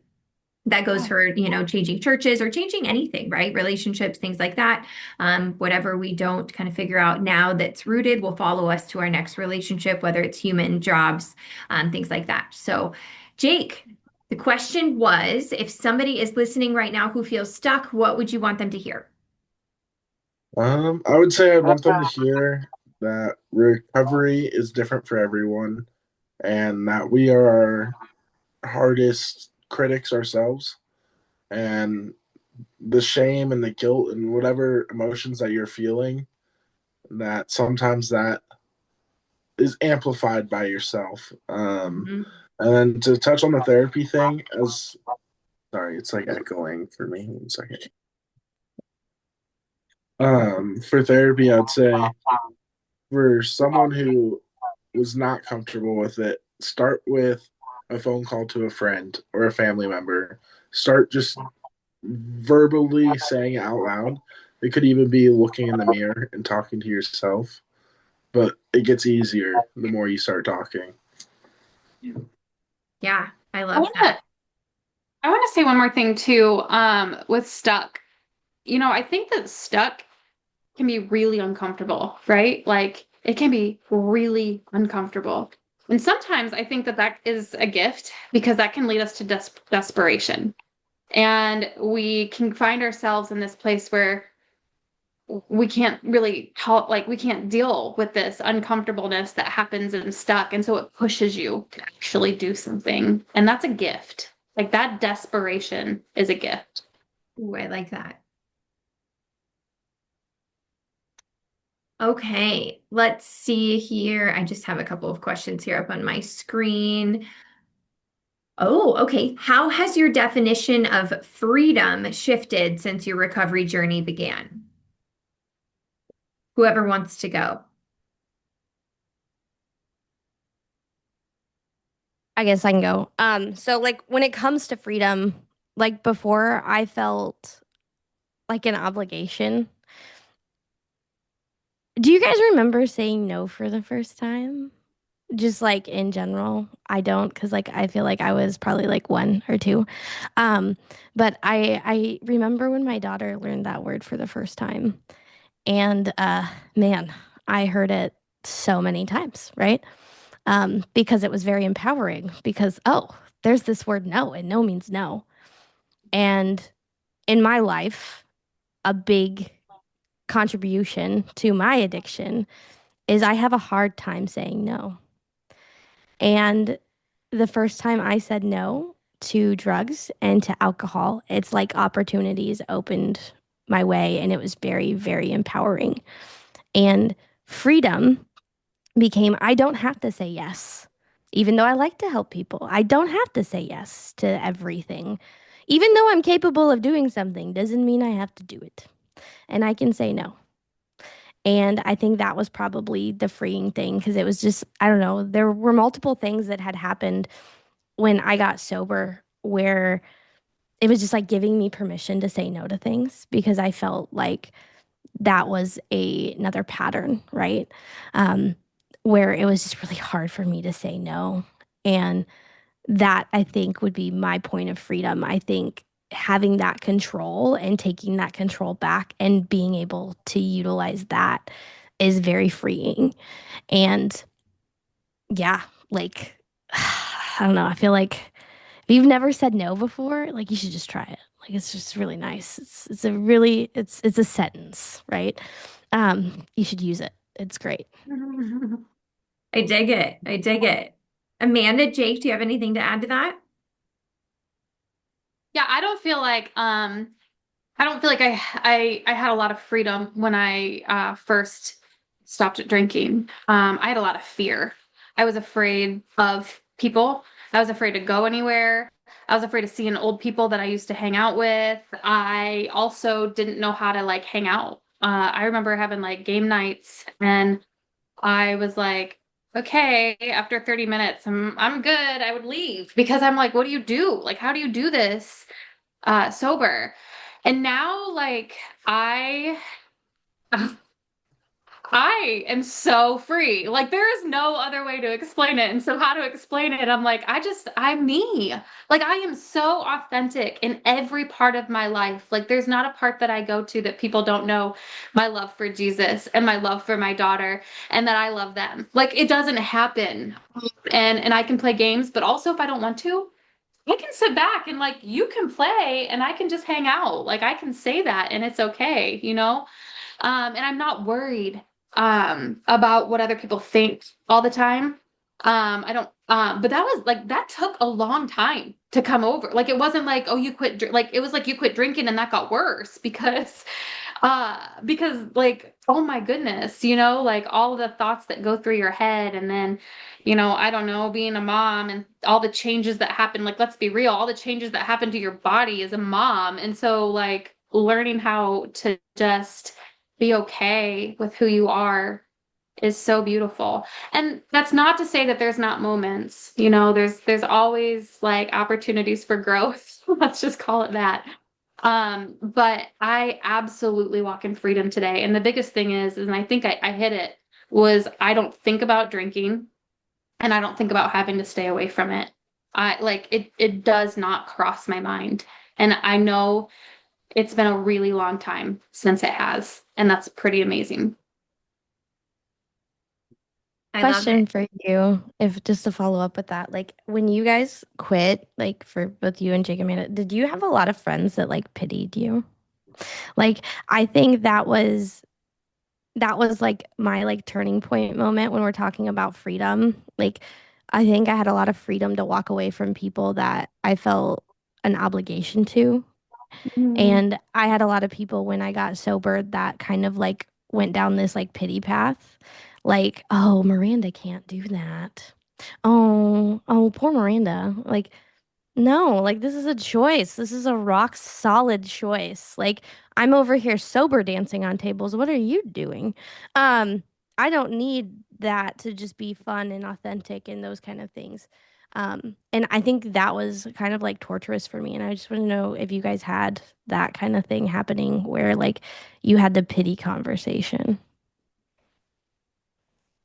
I didn't have pity, but I had people that didn't want to be friends anymore. Like they like didn't want to. They were like, "Oh, you're gonna be sober? Like we don't have anything in connection anymore." And I lost a lot of friends. And I also moved. So it was different.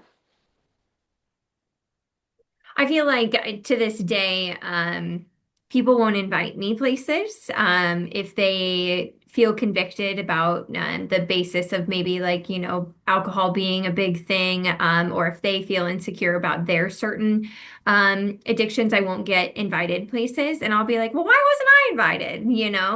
And then I'm like, it wasn't supposed to be there.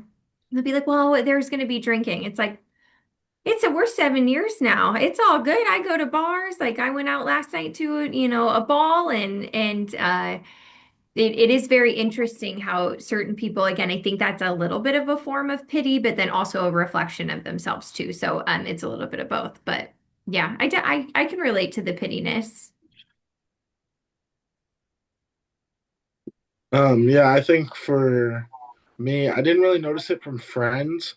I felt like it was just like almost like a clean break from some of them, and then it's also just really funny how like, and I was telling someone this the other day, and they were just cracking up about it. But like, we'd be actively like hanging out in the living room, all just getting wasted, and they'd be like, you have too much of a purpose to be doing this. Like, what are you doing?"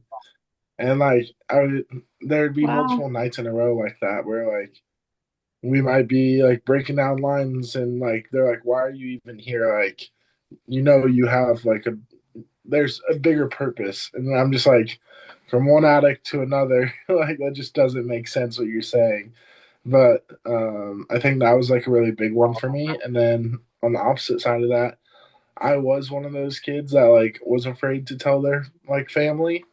I think some of my family found out probably from the announcement for this. And so that's been like the last few weeks I've been talking a lot about it and starting my own, like I'm in the works of my own nonprofit. And I've had to like explain to multiple siblings of like, hey, this is what the last few years have looked like. And this is what I stand for. And just because I felt like for so long I had to go get all buttoned up and act like life was together. And then now that I'm like being that completely free self where one day may be amazing, the next day may be super emotional. And they're finally seeing that and they're just like, I think there's a little pity, but I think it's more the reflection on our relationship. Yeah, for sure. I can relate to that, Jake. I hosted my event at Miranda's space that she had, a couple years ago. And that was the first time that my dad had ever heard my full story.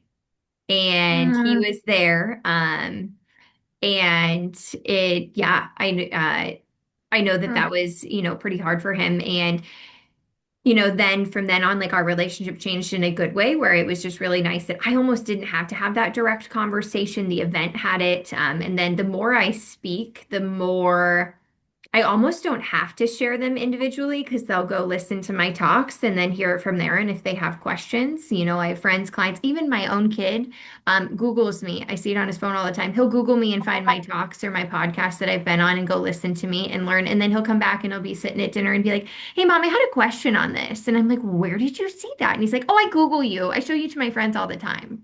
Um, so it's kind of funny too how like the message can get out.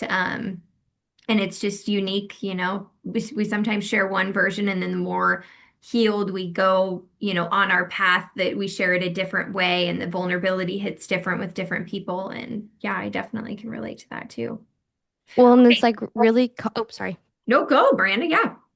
Well, and it's also just like really kind of convoluted too because of how like how stories happen and how life happens, right? Like, um, nothing is nothing is simple and nothing is in black and white. And like something that I always have to work on with my mom in our relationship is my mom see things very, very black and white.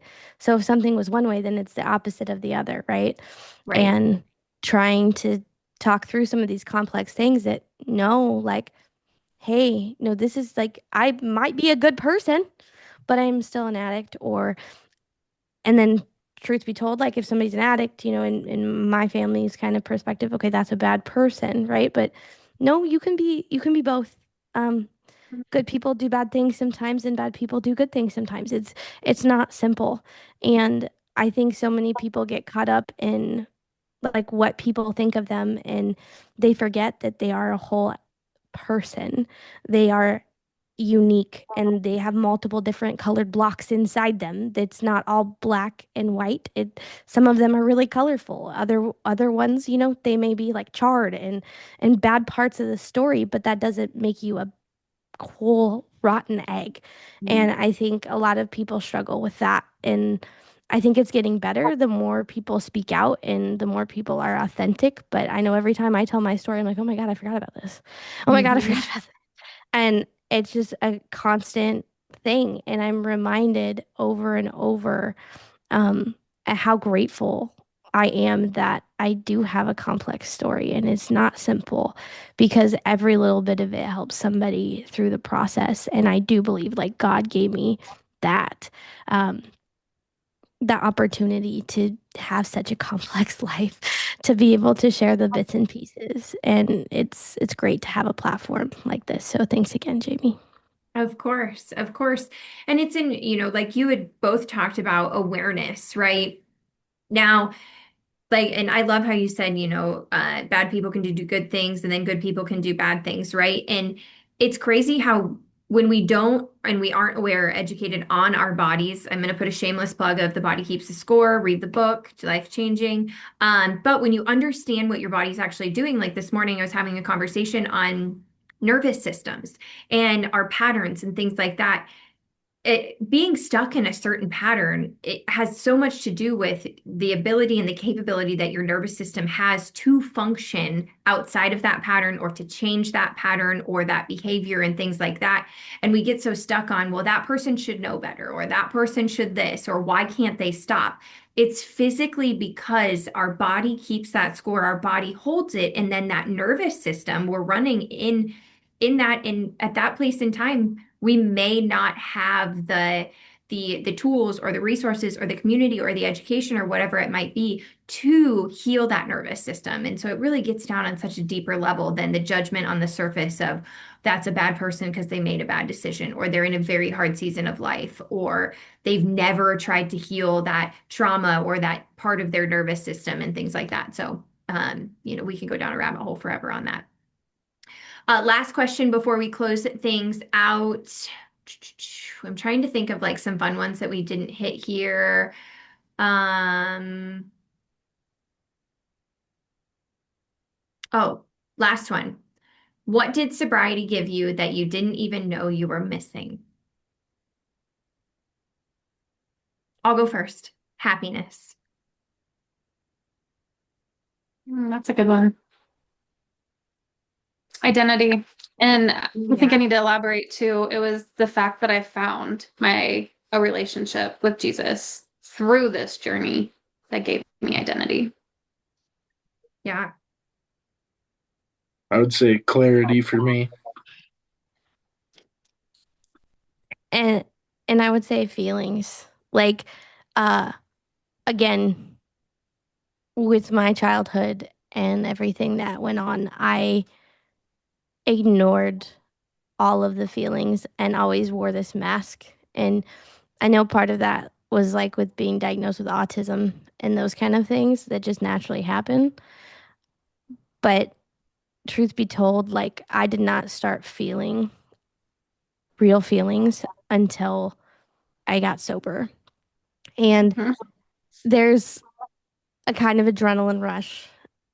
The addict in me is like laughing, like I'm even saying that. And being able to feel all the range of emotions instead of just feeling them. Um, and or just feeling like suppressed, I guess. And being able to feel happiness, being able to feel anger, and being able to articulate it. Like that is a huge thing. I'm instilling in my daughter that like we articulate our emotions, and people can know about what's happening. We can be angry, we can be sad, we can have feelings, because I didn't. And I went to drugs and I went to alcohol and I went to all sorts of substances and activities in order to not feel. And so sobriety has given me the opportunity to feel. So, Oh, I love it.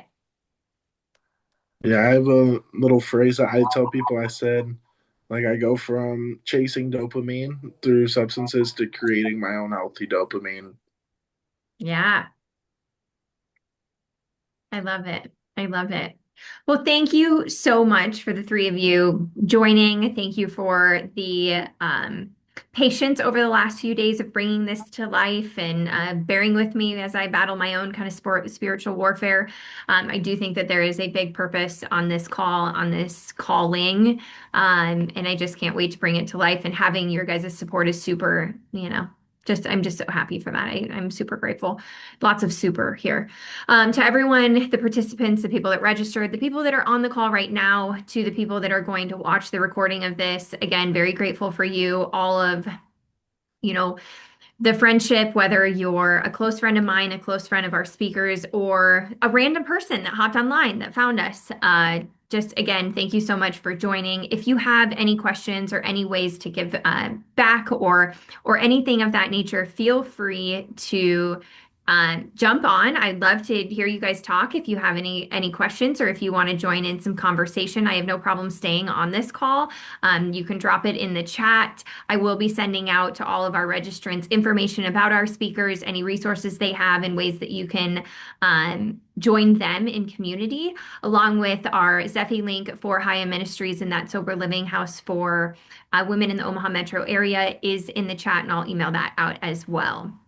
But again, thank you everyone for joining. I'm going to hang out on the call. But that's it. Thank you again.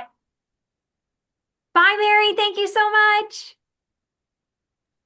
Bye. Thank you. Of course. Bye. See ya.